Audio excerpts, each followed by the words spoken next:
Since I ask you these types of questions all the time because you're my dad, I thought that the general public could benefit from your wisdom. Is there anything I need to do with my heating and air conditioning system specifically to get ready for the winter? There's several things that come to mind. Some people after the cooling season will open their house up, let natural ventilation take over. One thing that means is they usually have to open a storm window, and they tend to forget to close that storm window once winter gets here. Then we'll find ourselves in the middle of winter when it's really cold outside and we have a window that's sweating, because of the humidity inside the house. And it's because really that's not a very efficient window because they've left the storm window open. Another little tip that we always tell our technicians to do, disconnect your garden hose from the hydrant on the side of your house. These are called, most are called frostless hydrants. However, they will freeze if you leave the garden hose connected to them. They hold water inside the fixture because what will happen is that fixture will split and it will not leak water until you turn the water on. Think about that one. Next spring, the air conditioner man comes around to wash out the air conditioner, or you planted your spring flowers and you need to use the garden hose,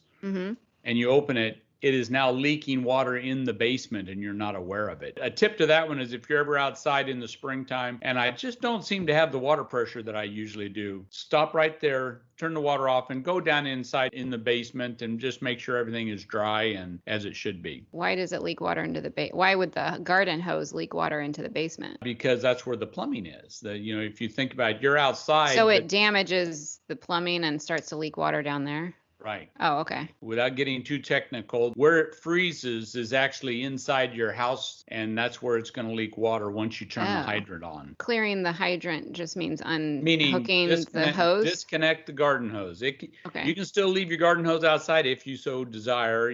Should we do a light little rinse of the AC before we unhook it? For one final time? It's not a bad idea. And actually, I get mine washed every fall. It's kind of time to put it to bed, and now it gets washed out, and I'm not dependent on that in the springtime. Another thing is, it's just a change of season. So it's humidifier season around here. The air dries out, and it's always amazing how quickly, once it dries out, it is dry. How do you turn on most humidifiers? Is it down by the furnace? Where would you locate it? Yeah, there is a control adjacent to the humidifier, typically on the ductwork somewhere. It's usually on the return air, if you go back to our previous videos and know which is your return air, but typically it's on the return air if it's downstairs.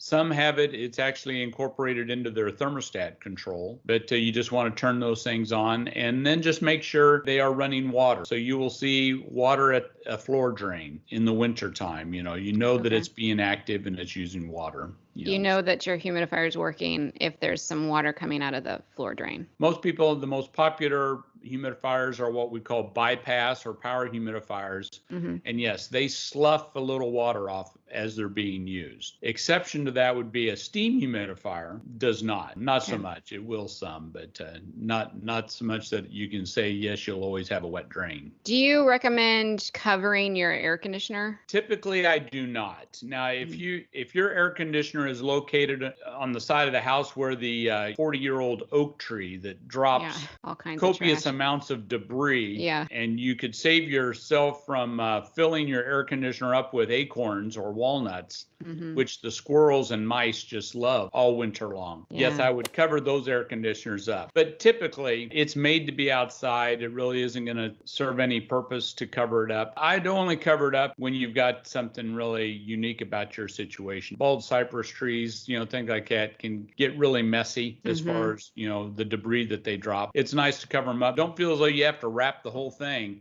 You really just want to cover the top. A piece of plywood with a brick on it or something for that 2 weeks when it's really dropping a lot of trash is just as good as anything. All right. Thanks, Dad. Very good. We'll see you.